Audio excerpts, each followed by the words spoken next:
Assalamualaikum warahmatullahi wabarakatuh. Perkenalkan, nama saya Kaswari, CDP Angkatan 7 dari SDN Negeri 7 Sungai Cakap, Kabupaten Kuburaya. Pada hari ini saya akan melaksanakan wawancara kepada kepala sekolah saya. Kepada Bapak, dipersilakan untuk memperkenalkan diri. Assalamualaikum warahmatullahi wabarakatuh. Saya Zulkifli, Kepala SD 07 Sungai Cakap.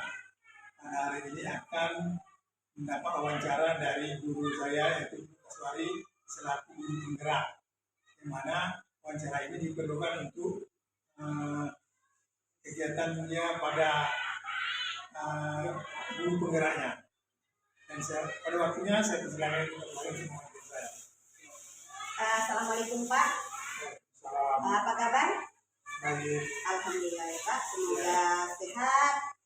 Terima kasih atas waktunya. Saya pada hari ini mau mewawancarai Bapak tentang pengambilan keputusan sebagai pemimpin berdasarkan nilai-nilai kebajikan pada kasus D5 etika. Baik, mulai Pak ya. Iya, silakan. Selama ini bagaimana Bapak dapat mengidentifikasi kasus-kasus yang merupakan D5 etika atau rujukan moral?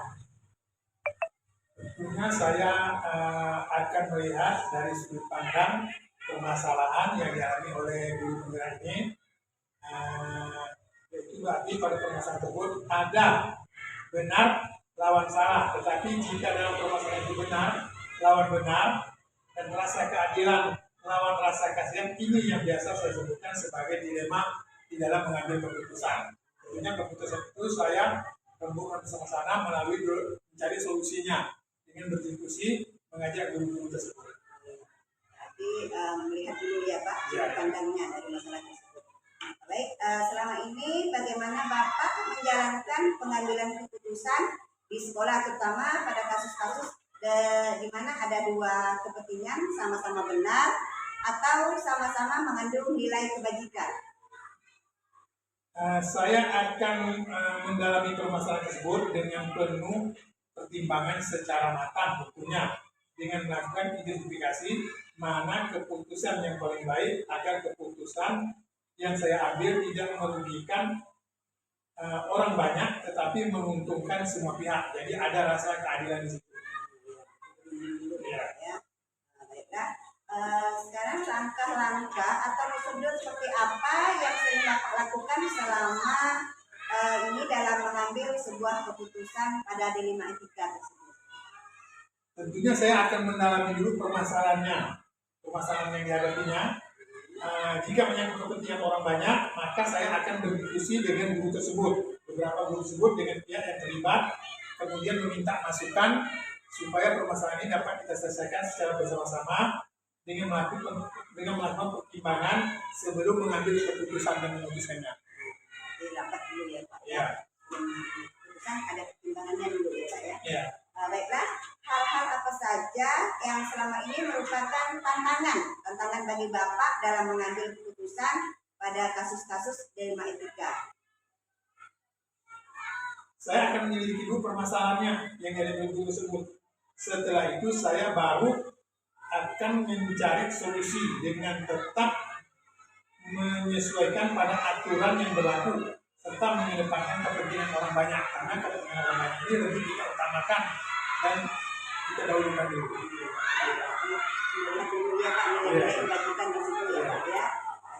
Kemudian hal-hal apa saja selama itu tadi tantangan ya Pak ya. Iya.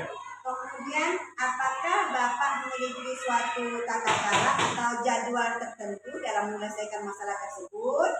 Apakah langsung diselesaikan masalah tersebut pada saat ada masalah gitu Pak? Ini pertanyaan yang keenam sudah ya. Tentunya tergantung permasalahannya yang saya ambil untuk mengambil keputusan itu. Apabila permasalahannya diselesaikan secara langsung, akan segera diselesaikan di tempat. Ya.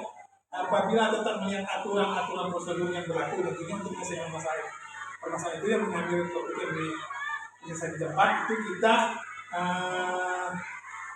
mengikuti atau mengikuti aturan yang berlaku prosedurnya. Sesuai prosedur gitu ya. Sesuai prosedur. Apakah ada seseorang atau faktor-faktor apa saja yang selama ini yang membantu Bapak mempermudahkan gitu Pak dalam mengambil keputusan dalam kasus-kasus dilema etika? Tentu saja ada. Setiap keputusan yang saya ambil, saya akan melakukan diskusi dulu dengan guru-guru tersebut, ya, dengan beberapa guru, dengan pihak-pihak yang terkait lah istilahnya, dalam menyelesaikan suatu masalah, agar keputusan yang saya ambil benar keputusan yang terbaik bagi saya dan bagi orang lain atau bagi guru yang mengalami hal masalah tersebut. Jadi orang-orang yang terlibat di situ adalah orang-orang yang terkait di dalam masalah tersebut ya. Baik, dari semua hal yang telah Bapak sampaikan tadi, itu pembelajaran apa yang dapat Bapak petik dari pengalaman Bapak dalam mengambil keputusan di dilema etika, Pak? Yang dapat saya ambil bahwa setiap permasalahan pasti bisa diselesaikan dengan melakukan diskusi. Tidak ada permasalahan tidak selesai kalau tanpa ada diskusi. Ya, dan terkait akan mengambil keputusan yang saya ambil, keputusan yang terbaik tentunya. Dan saya menjadi lebih bijak dalam menganalisis permasalahan dan mengambil keputusan tersebut agar bermanfaat bagi yang guru tersebut yang menyebabkan masalah. Semua orang lah ya Pak ya. Baiklah Pak, ini saja pertanyaan dari saya tentang cara pengambilan keputusan yang berdasarkan nilai-nilai kebajikan pada kasus dilema etika. Terima kasih Pak atas waktunya. Assalamualaikum warahmatullahi wabarakatuh. Apa kabar Pak? Alhamdulillah Pak, semoga selalu sehat Pak ya. Terima kasih atas waktunya pada hari ini Pak ya. Pada hari ini saya akan belajar dengan Bapak terutama yaitu tentang pengambilan keputusan sebagai pemimpin yang berdasarkan nilai-nilai kebajikan pada kasus dilema etika ya Pak ya. Kan Bapak berapa tahun Pak udah menjadi kepala sekolah? Alhamdulillah untuk tahun ini sudah tahun yang ke-10. Tahun 10, lumayan banyak. Lama ya Pak ya, 10 tahun. Berarti pasti banyak pengalaman ya Pak ya dalam pengambilan keputusan. Langsung ke Pak ini. Langsung ke pertanyaan Pak ya. Selama ini bagaimana Bapak dapat mengidentifikasi kasus-kasus yang merupakan dilema etika atau bujukan moral? Di dalam kita mengambil keputusan untuk mengidentifikasi yang mana yang termasuk kasus dilema etika dan yang mana yang termasuk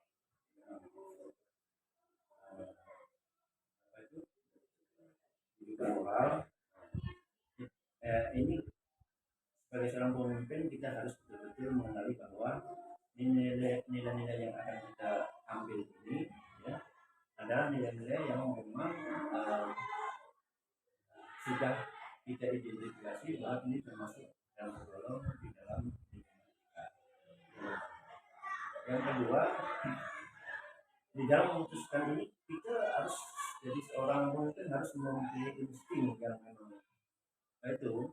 memang bagus. Jadi kita harus percaya pada insting kita selaku pemimpin. Itu pasti yang kedua. Kemudian yang ketiga, apabila terdapat masalah yang seperti ini, kita komunikasikan dengan orang yang bersangkutan yang terdampak pada kasus dilema etika. Berarti diidentifikasi, dipilah dulu Pak ya. Oke. Selanjutnya, selama ini bagaimana Bapak menjalankan pengambilan keputusan di sekolah terutama untuk kasus-kasus di mana ada dua kepentingan yang sama, benar-benar sama-sama benar, kemudian sama-sama mengandung nilai kebajikan. Nah ini tadi ini kan berarti ada hubungannya dengan yang pertama yang kita ambil, yang itu dilema etika dengan yang bukan moral. Ya. Tentunya di dalam mengambil itu keputusan ini tentukan dulu fakta-faktanya. Kita harus mencari fakta-faktanya yang ada, itu bukan. Kemudian identifikasi semua stakeholder yang ada di sekolah itu dan yang bisa memberikan pendapat pertimbangan atau sudut pandang mereka masing-masing yang berhubungan dengan ini tadi antara yang namanya apa ya, yang namanya dilema etika itu sebenarnya kan dua-duanya ini kan hal yang benar, ya hal yang benar.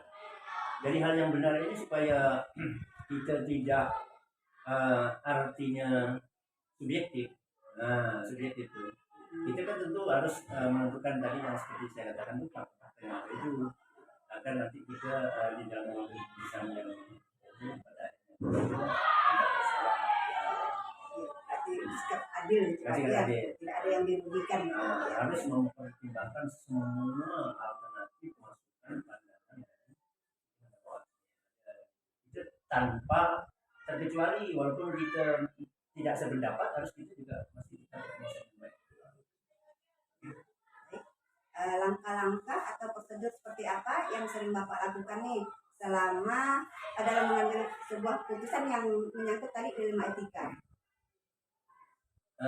Langkah-langkah dalam itu pengambilan keputusan tentunya kita memang harus betul-betul mengenali nilai-nilai dalam situasi ini tadi, dilema etika harus kita kenali betul, kita pahami betul. Baru kita menentukan siapa-siapa yang akan terlibat, kan? Kemudian kumpulkan fakta, yang tadi kan tentukan fakta, ini baru kumpulkan fakta, kan? Jadi kumpulkan fakta ini, disitulah kita nantinya dengan adanya kita tadi tentang yang pertanyaan kedua itu yang pandangan semua saja, kan?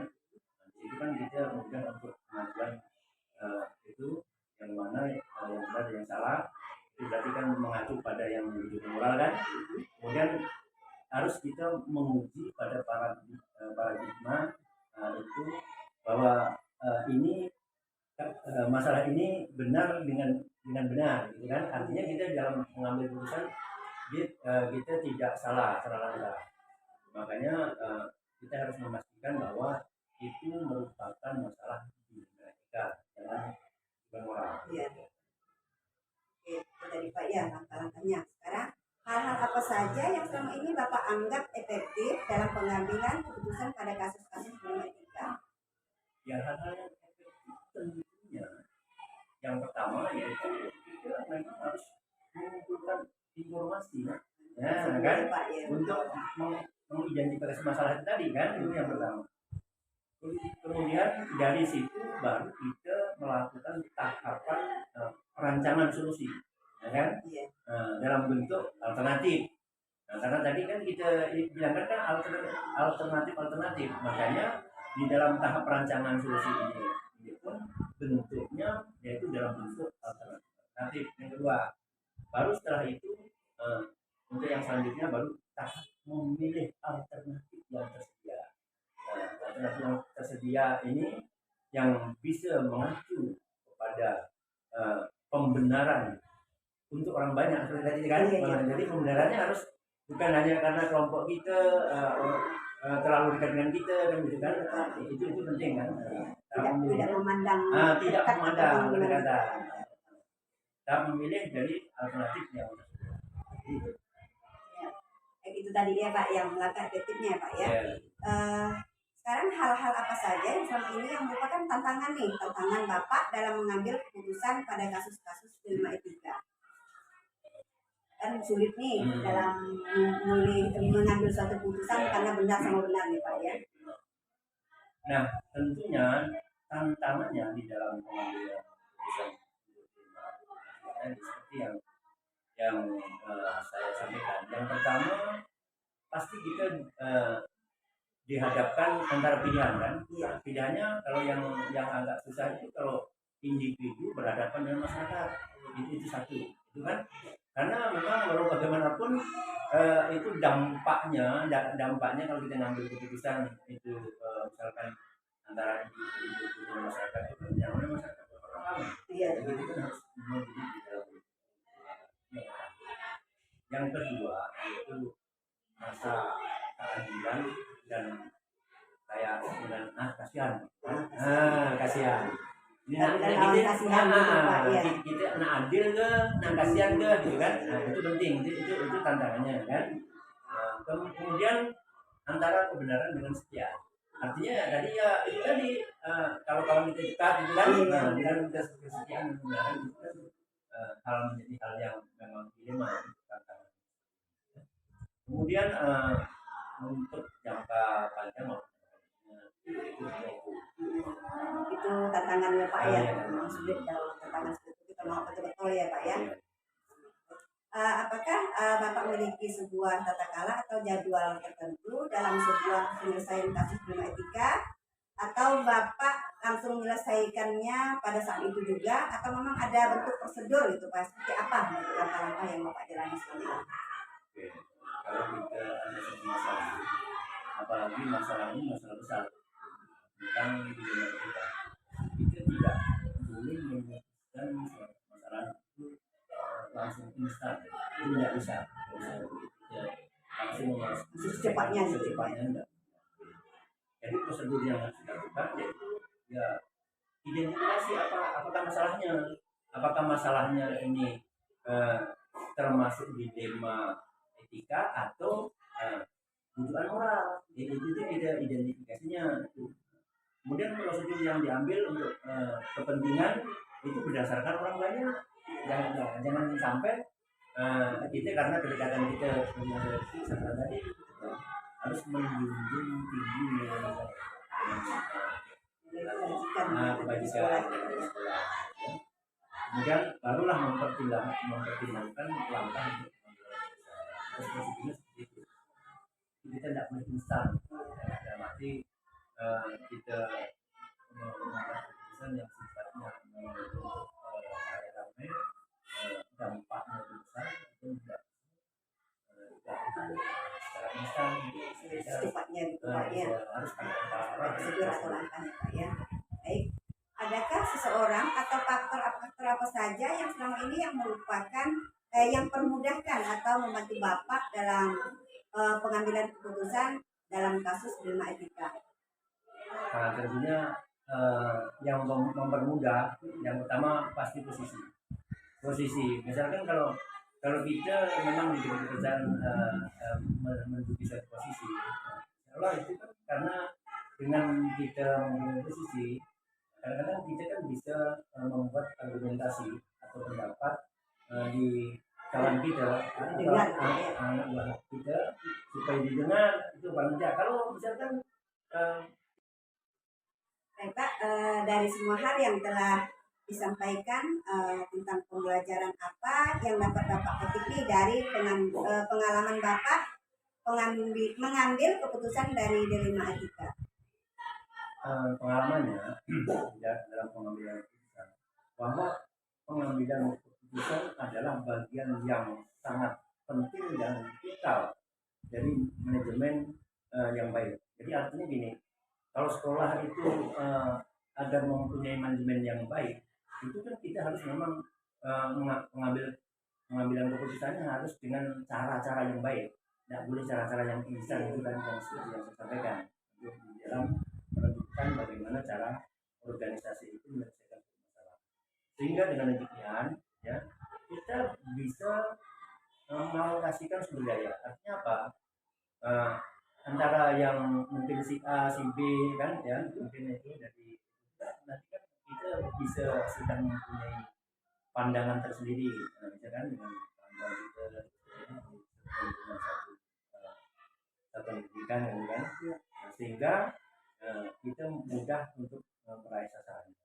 Jadi sasaran yang akan kita ambil itu. Assalamualaikum warahmatullahi wabarakatuh, Pak. Waalaikumsalam warahmatullahi wabarakatuh. Apa kabar? Baik ya.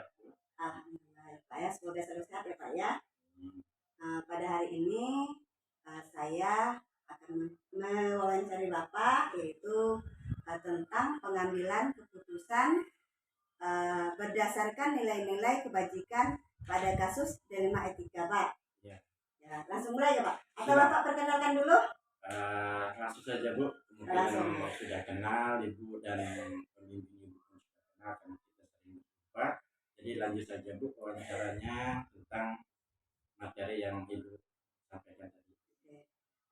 Bapak adalah kepala sekolah SD Negeri 38 Sungai Kakap. Iya. Ya, Pak Sukri ya Pak ya. Betul. Langsung ya Pak ya. Selama ini bagaimana Bapak dapat mengidentifikasi kasus-kasus yang merupakan dilema etika atau bujukan moral? Di SD 38 tentang pemilahan daripada kasus tentang etika daripada kebajikan itu sendiri itu tertera di dalam, misalkan contohnya ada perkelahian dan ada anak-anak yang kadang-kadang merokok dan lain sebagainya, itu termasuk dalam etika kebajikan, Bu. Jadi di situ kita akan memanggil daripada anak dan orang tua untuk menyelesaikan daripada kasus Itu Iya. sudah termasuk dilema etika ya. ya.